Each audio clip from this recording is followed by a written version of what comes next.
Why is God testing me so much? A biblical perspective. Have you ever felt like the weight of the world is on your shoulders? Like every step forward comes with another challenge pulling you back.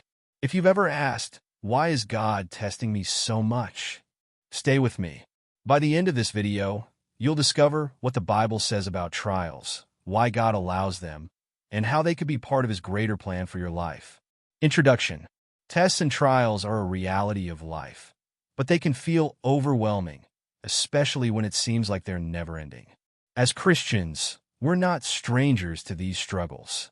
The Bible is filled with stories of people who faced intense trials.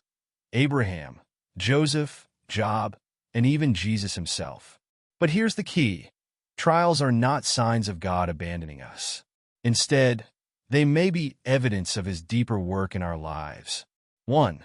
Trials are part of God's plan for growth.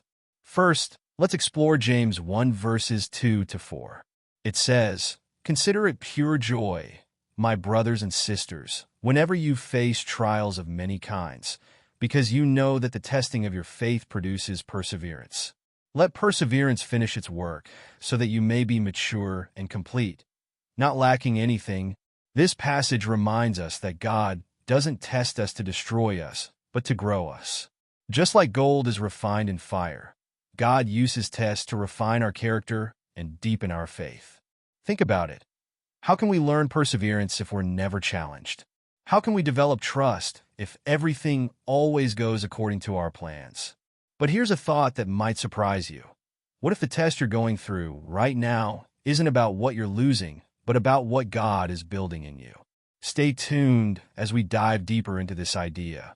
2. Tests reveal our hearts and faith. Tests often serve as mirrors. Deuteronomy 8 verse 2 says, "Remember how the Lord your God led you all the way in the wilderness these 40 years, to humble and test you in order to know what was in your heart, whether or not you would keep His commands." In moments of testing, God reveals what's truly in our hearts. Do we trust Him? Do we cling to His promises? Or do we rely on our own strength? These moments aren't just about survival. They're opportunities for spiritual alignment. Consider Job's story. He lost everything, his wealth, health, and family.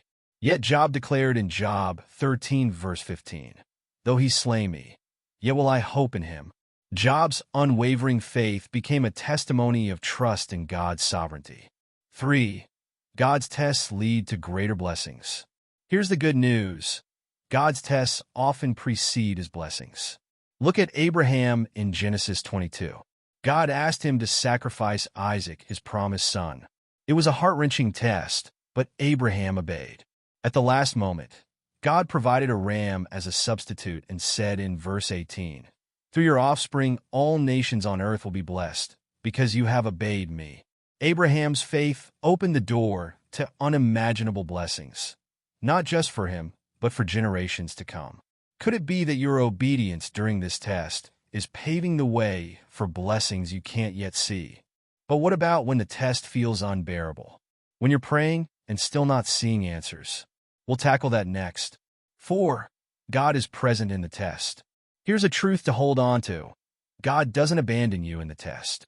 Isaiah 41 verse 10 says, "So do not fear, for I am with you. Do not be dismayed, for I am your God. I will strengthen you and help you. I will uphold you with my righteous right hand." When you feel alone in your struggle, remember that God is right there, walking through the fire with you, just like He was with Shadrach, Meshach, and Abednego in Daniel 3. The flames didn't consume them, and they won't consume you either. 5. Trusting God's sovereignty. Finally, let's talk about trust. Proverbs 3 verses 5 to 6 reminds us, "Trust in the Lord with all your heart, and lean not on your own understanding. In all your ways submit to Him, and He will make your paths straight." Trusting God doesn't mean we'll always understand the why behind our tests, but it does mean we can trust the who. God's ways are higher than ours, and His plans are always for our good, even when they don't make sense in the moment. Romans 8 verse 28. Conclusion. So, why is God testing you so much? Perhaps it's because He sees something in you that needs to grow, something precious that's being refined. Remember, Trials are temporary, but God's promises are eternal. If this message spoke to you, I encourage you to reflect on these scriptures, pray for strength, and ask God to reveal His purpose in your trial. And if you're in the midst of a storm right now, leave a comment below. Let's build a community of encouragement and prayer. Don't forget to like, share, and subscribe for more faith-based content.